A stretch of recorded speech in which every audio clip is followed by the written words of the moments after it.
Zero Malabar സഭ ആസ്ഥാനത്ത് നിന്നുള്ള ദൃശ്യങ്ങൾ കൂടി ഇപ്പോൾ പ്രേക്ഷകരിലേക്ക് എത്തിക്കുന്നു. ഉണ്ണിയേശുവിന്റെ രൂപവുമായി ഇപ്പോൾ പ്രദക്ഷിണം അല്പസമയത്തിനുള്ളിൽ ആരംഭിക്കുമെന്ന് പ്രതീക്ഷിക്കുകയാണ്. സീറോ മലബാർ സഭ മേജർ ആർച്ച് ബിഷപ്പ് റാഫേൽ തട്ടിലാണ് മുഖ്യ കാർമ്മികത്വം വഹിക്കുന്നത്. പ്രാർത്ഥനാ ചടങ്ങുകൾക്ക് അങ്ങനെ വിവിധ തരത്തിലുള്ള പ്രാർത്ഥനാ ചടങ്ങുകൾ വിവിധ ദേവാലയങ്ങളിൽ നടക്കുന്നു. അതിന്റെ ഭാഗമാകാൻ വിവിധ വിശ്വാസികൾ, ഒട്ടനവധി വിശ്വാസികൾ പള്ളിയിലേക്ക് എത്തിക്കൊണ്ടേയിരിക്കുന്നു. അങ്ങനെ വലിയ ആഘോഷത്തിന്റെ നിറവിലേക്ക് കടക്കുകയാണ്. നാളെ പുലരുമ്പോഴേക്കും വലിയ ആഘോഷത്തിലേക്ക് നാടും നഗരവും ഒക്കെ കടക്കും.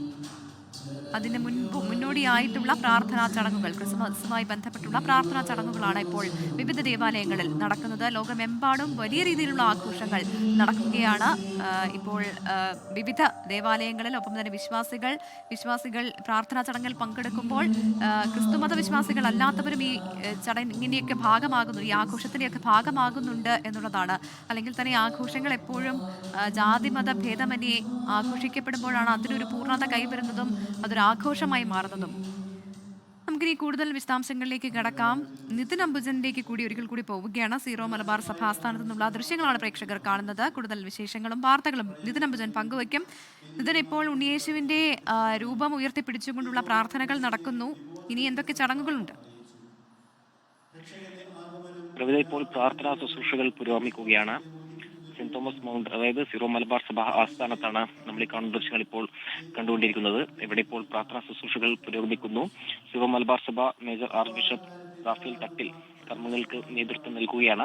പള്ളിക്കുള്ളിലാണ് ഇപ്പോൾ ഈ ചടങ്ങുകൾ പുരോഗമിക്കുന്നത്. അവിടെ നിന്ന് തിരുപ്പിറവിയുടെ പ്രത്യേക കർമ്മങ്ങളുടെ ഭാഗമായി ഉണ്ണീശുവിന്റെ രൂപവുമായി പ്രദക്ഷിണം നടക്കും. ഉണ്ണീശുവിന്റെ തീകായ്ക്കൽ ചടങ്ങാണ് ഇതിലേറ്റവും പ്രധാനം. ഈ പ്രദക്ഷിണ ശേഷം വീണ്ടും ഉണ്ണീശുവിന്റെ രൂപവുമായി കൽക്കുരിശ് വരെ പ്രദക്ഷിണം നടത്തിയതിനു ശേഷം ഉണ്ണീശുവിന്റെ രൂപം പുൽക്കൂട്ടിൽ കിടത്തും. പിന്നീട് പള്ളിക്കുള്ളിൽ കുർബാനയുടെ തുടർ ഭാഗങ്ങൾ വായിക്കും. അതോടൊപ്പം തന്നെ ഈ സമയത്താണ് സീറോ മലബാർ സഭ മേജർ ആർച്ച് ബിഷപ്പ് ക്രിസ്മസ് സന്ദേശം നൽകുക. എന്തായാലും ക്രൈസ്തവ വിശ്വാസികളെ സംബന്ധിച്ചാണെങ്കിൽ പ്രാർത്ഥനാപരമായ ഒരു നിമിഷമാണ് ഇപ്പോൾ കടന്നു പോകുന്നത്. രാത്രി 11:00 തന്നെ ഇവിടെ ചടങ്ങുകൾ ആരംഭിച്ചു.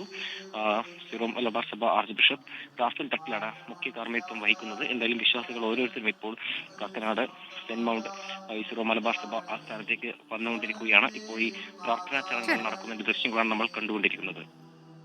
ലോകത്തെവിടെയായാലും ഏത് സമയത്തും 24 വാർത്തകളും ഓഗ്മെന്റഡ് റിയാലിറ്റി പാക്കേജുകളും എക്സ്പ്ലെയിനറുകളും വിശദമായി കാണാൻ ഞങ്ങളുടെ യൂട്യൂബ് ചാനൽ നിങ്ങൾക്ക് സബ്സ്ക്രൈബ് ചെയ്യാം.